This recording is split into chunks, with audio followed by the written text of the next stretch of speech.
like a Hellcat.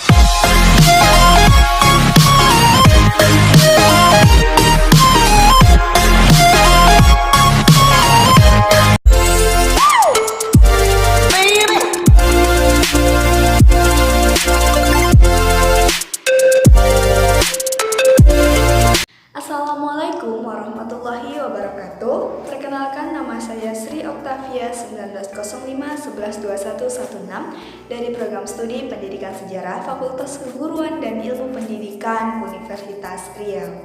Jadi, kali ini saya akan menjelaskan tentang materi kesejarahan Indonesia seputar organisasi kewanitaan masa pergerakan.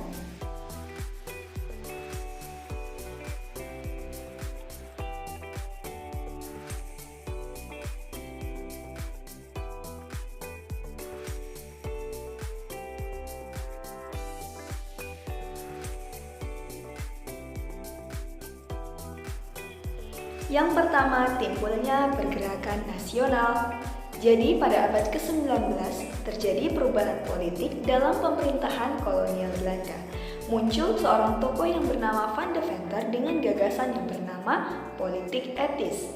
Selain itu, adanya faktor penderitaan dan kesengsaraan akibat penjajahan menimbulkan rasa nasionalisme pada rakyat Indonesia.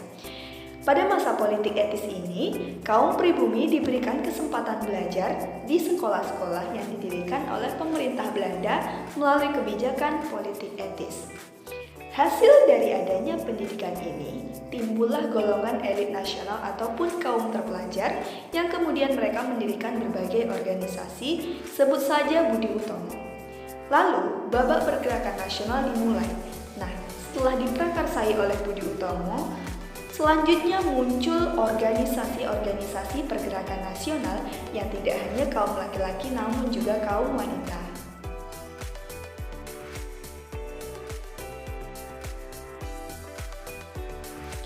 Selanjutnya, mengapa muncul berbagai macam organisasi wanita? Karena pada masa kolonial, peran wanita atau andil wanita itu sangat dibatasi. Karena ada beberapa peraturan terikat di mana banyak ketetapan-ketetapan ketat yang harus dijalani wanita. Salah satunya adalah dalam hal pendidikan. Banyak terjadi pengekangan terhadap wanita. Lalu, setelah terinspirasi dari kumpulan surat-surat dari R.A. Kartini yang berjudul Habis Gelap Terbitlah Terang, kemudian terjadilah emansipasi perempuan di Indonesia. Hal ini timbul karena kesadaran para wanita Indonesia untuk berubah dan keluar dari suramnya keketatan pemerintahan Hindia Belanda. Caranya adalah dengan mendirikan organisasi perempuan. Pada awal pergerakan Indonesia, perjuangan wanita hanya bertujuan untuk mempertinggi kedudukan sosial. Lalu pada abad ke-20 lahirlah tokoh-tokoh hebat yang menyuarakan pergerakan wanita itu semakin digencarkan.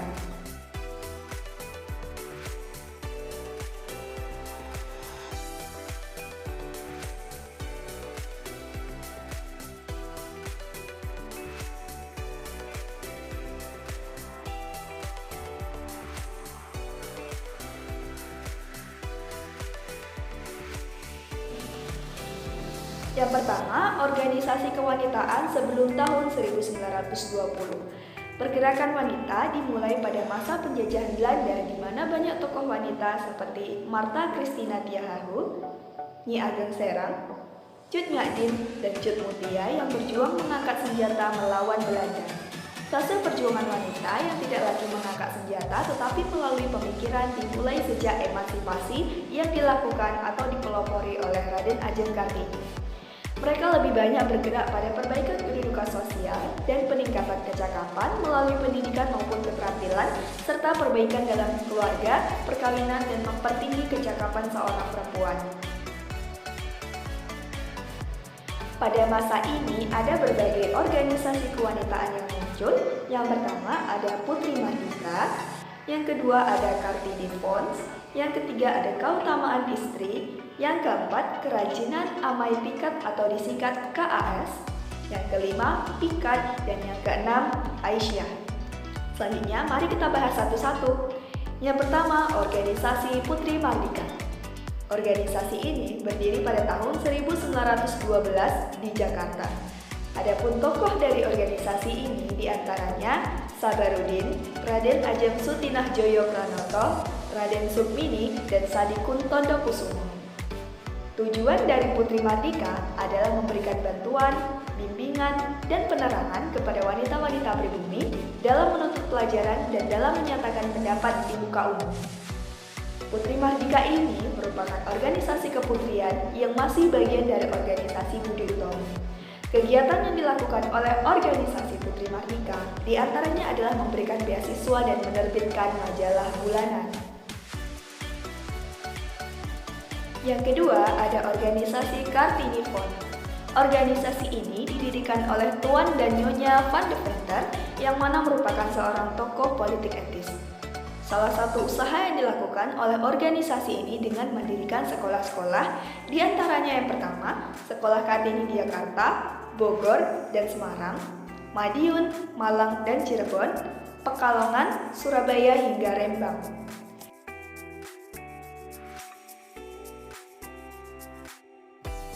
Organisasi kewanitaan yang ketiga ada Keutamaan Istri. Keutamaan Istri merupakan organisasi wanita yang dirintis oleh Raden Dewi Sartika sejak tahun 1904 di Tasikmalaya, Jawa Barat. Tujuan didirikannya Sekolah Keutamaan Istri adalah mengajari anak gadis supaya mampu membaca, menulis, berhitung, dan memiliki keterampilan kerumah tanggaan. Pada tahun 1910, organisasi Keutamaan Istri mendirikan sekolah yang diurus oleh sebuah panitia khusus yang dibentuk.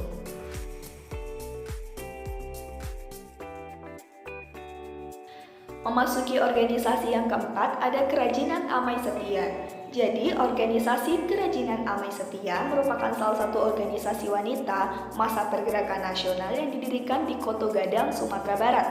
Organisasi ini dipelopori oleh Rohana Kudus pada tahun 1914. Tujuan didirikannya organisasi ini untuk meningkatkan pendidikan wanita dengan mengajarkan bagaimana cara mengatur rumah tangga, membuat barang-barang dari kerajinan tangan, dan bagaimana cara memasarkannya. Pada tahun 1914, Kerajinan Amai Setia berhasil mendirikan sekolah wanita pertama di Sumatera sebelum terbentuknya Diniyah Putri di Padang Panjang.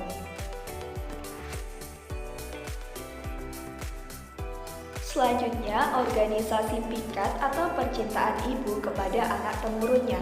Organisasi Pikat merupakan organisasi pergerakan yang didirikan oleh Maria Josephine Katharin Maramis, yang lebih dikenal sebagai Maria Walanda Maramis. Organisasi Pikat didirikan pada tanggal 8 Juli 1917 di Kota Manado yang tujuannya memajukan harkat dan martabat seorang perempuan. Organisasi ini terus berkembang di Indonesia hingga memiliki berbagai organisasi cabang di daerah lain.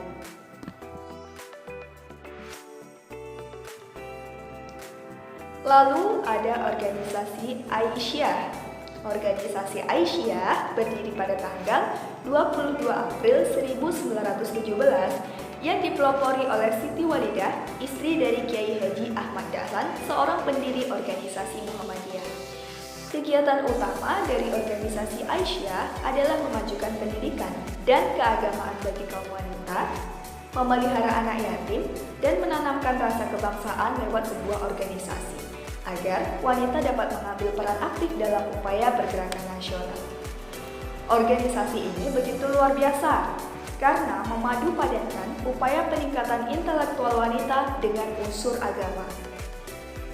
Biasanya dalam penyelenggaraan organisasi ini, istri dari Kiai Haji Ahmad Dahlan ini mengajarkan kepada para wanita tentang bagaimana cara menulis Arab, Latin, mendalami ayat-ayat Al-Quran dan hadis, dan sebagainya.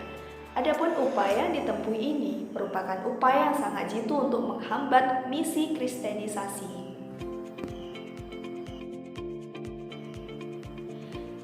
Pada masa ini juga muncul organisasi-organisasi kewanitaan yang lain. Di antaranya ada Pawiyatan Wanito berdiri di Magelang pada tahun 1915. Yang kedua, Wanito Susilo Pemalang 1918. Yang ketiga, Wanito Hadi berdiri di Jepara tahun 1915. Yang keempat, Wanita Rukun Santoso di Malang. Yang kelima, Budi Wanita di Solo. Yang kedua, organisasi kewanitaan tahun 1920 hingga 1930. Lalu organisasi wanita setelah tahun 1920, organisasi wanita semakin luas orientasinya, terutama dalam menjangkau masyarakat bawah dan bertujuan politik. Adapun perkumpulan wanita yang didirikan antara tahun 1920 hingga 1930 dapat dibagi menjadi: yang pertama, perkumpulan yang menjadi bagian wanita dari partai politik atau perkumpulan pergerakan yang sudah ada sebelumnya, misalnya bagian wanita dari Sarekat Islam. Yang kedua, perkumpulan wanita terpelajar yang tujuannya menyebarkan pengetahuan, misalnya Wanita Utomo di Yogyakarta, Wanita Mulyo, Putri Budi Sejati, Wanita Nasrani di Yogyakarta, dan sebagainya. Lalu yang ketiga, organisasi pemudi terpelajar yang merupakan bagian dari perkumpulan pemuda, misalnya Taman Siswa bagian wanita, Putri Indonesia bagian dari Pemuda Indonesia, dan Jong Java bagian gadis. Hingga yang keempat, organisasi perempuan Perti atau Persatuan Tarbiyah Islamiyah yang berdiri di Jakarta pada tahun 1928.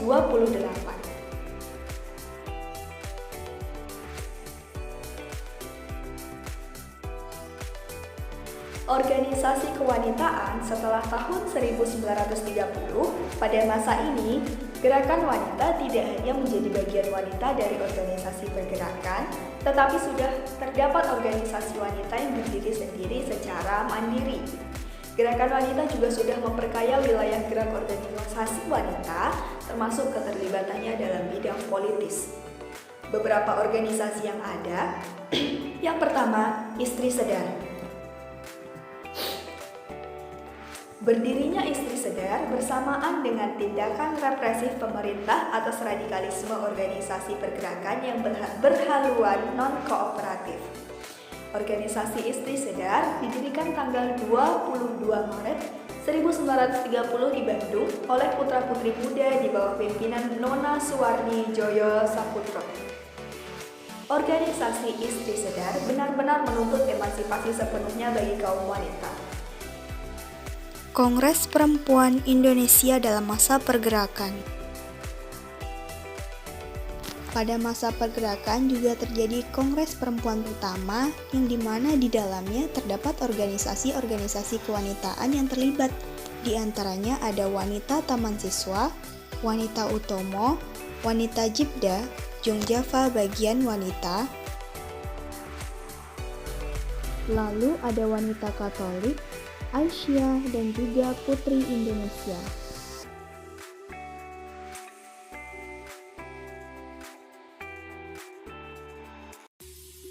Nah, inilah hasil dari Kongres Perempuan Indonesia di mana terdapat 3 kongres yang menghasilkan beberapa keputusan penting.